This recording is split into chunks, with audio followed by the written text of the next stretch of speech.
Hey everybody. Okay, so I realized I have never actually done a proper hi, this is who I am intro over here on YouTube. And since this channel kind of blew up out of nowhere, it feels overdue.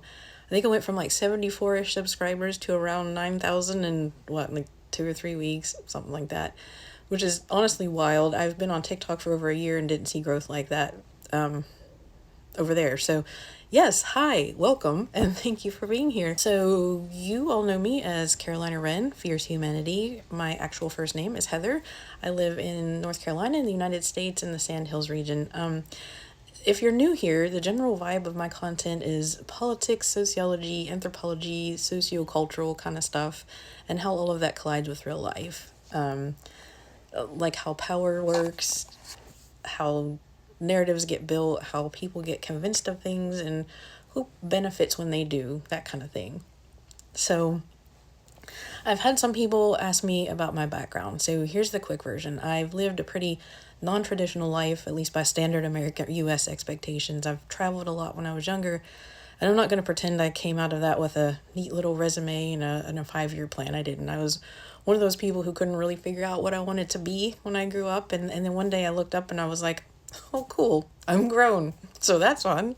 A couple of years ago, I went back to college because I wanted to get my degree in linguistic anthropology with the long term plan of taking that knowledge and traveling through Central America, especially Guatemala. And I started going to Oregon State. But when Trump got elected, I decided to put my education on hold for now, mostly because I'm doing everything through student loans. And I'm not trying to gamble my financial future on what the Department of Education is about to do. I'm using income-based repayment, and I just don't trust where all that's heading, so I hit pause on that. So I want to be really clear about something. I do not have a degree. Like I said, some of you have asked me about that, and I've never claimed that I do. What I do have is a brain that won't stop reading. I love research. I love learning. I love digging into source material and studies and history and policy, and then translating it into plain language so people can actually use it. And so when I make content, I try really hard to be fact-based and grounded. I'm also not naive. We all have bias, right? Every single one of us. But I do my best to keep my work honest, to check myself, and to separate here's what we know from here's my take. All right, so let me put all the technical logistics stuff in one place because I know some people have had questions or comments, and I hear all of you. So first, yes, I use a teleprompter. Most of the time it's on screen, and I know you guys can tell, or most of you can.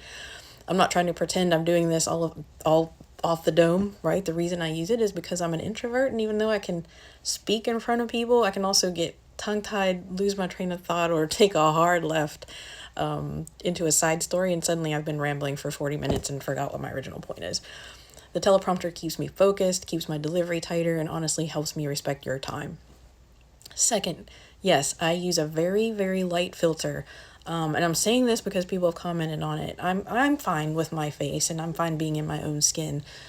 I'm not doing it because I'm ashamed of aging. I'm doing it because I've watched how cruel the internet can be, and I'm not interested in letting nitpicky, mean comments about my pores or whatever is wrong with me derail what I'm actually trying to say. News anchors wear makeup. People get studio lighting. People edit. This is my version of makeup because I don't wear it, and I'm okay with that choice. If somebody's mad about me using a filter, that's fine. I'm doing what I need to do to show up and speak clearly. Let's talk about my setup. I'm still a relatively new content creator in terms of consistency. I started on TikTok about a year ago, but I didn't get really steady with it until earlier this year. And right now I'm filming on my iPhone with a basic mic situation. I don't have a fancy studio. I'm learning as I go. I hear your feedback, especially about stuff like widescreen, formatting, audio, all of that, and I'm working on improving it little by little as I can afford it. I do work from home.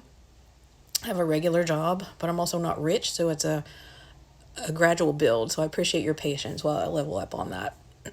Now, the human part, what I want from this space and what kind of community I'm trying to build. I genuinely welcome engagement. I love thoughtful comments, questions, disagreements, all of it, as long as it's respectful. I'm not one of those creators who thinks I'm right about everything, and I don't want an audience that treats my words like gospel. If you disagree with me, please disagree. Lay out your reasoning. Bring receipts if you got them. I'll read it, and if I can respond, I will. What I'm not going to entertain is name-calling, cruelty, or that weird internet sport where people try to win by being nasty. I'll delete that. I'm not building a comment section that feels like a fight club. Also, I think one of the videos that brought a lot of new people here was the one about Trump asking why more people from Scandinavian countries don't come to the US. And if you're here from Europe, hi, I am genuinely glad you're here. I actually love having international perspectives in the comments because you notice things that maybe some US citizens don't notice, and you'll call out stuff we normalize. So if you're from outside the US, please also feel free to jump in. And honestly, if there are topics you want me to cover, comparisons, cultural differences, policy realities, here's how this looks from the outside, tell me, give me ideas, I'll take them. And the last thing where I'm trying to go with all of this, my end goal is to build this into something sustainable enough that I don't have to keep doing my boring work from home job forever, and I can take this on the road. I want to travel again. I want to take all of you with me and look at places through that socio-cultural lens, language, identity, class, power, history, the stuff you can feel in a place if you know what you're looking at. And yeah, my heart has been in Guatemala since I was 15. That's a whole story, and I'll tell it someday. So I'll probably be going there for a while. But yeah, that's part of the dream. So if you've been here since the beginning, back when there were only like 74 of you, thank you, seriously. And if you're brand new, I'm really glad you found your way here. If you want to introduce yourself in the comments, like where you're from, how you found the channel, what topics you want more of, do that. And I will see you all in the next video. Take care.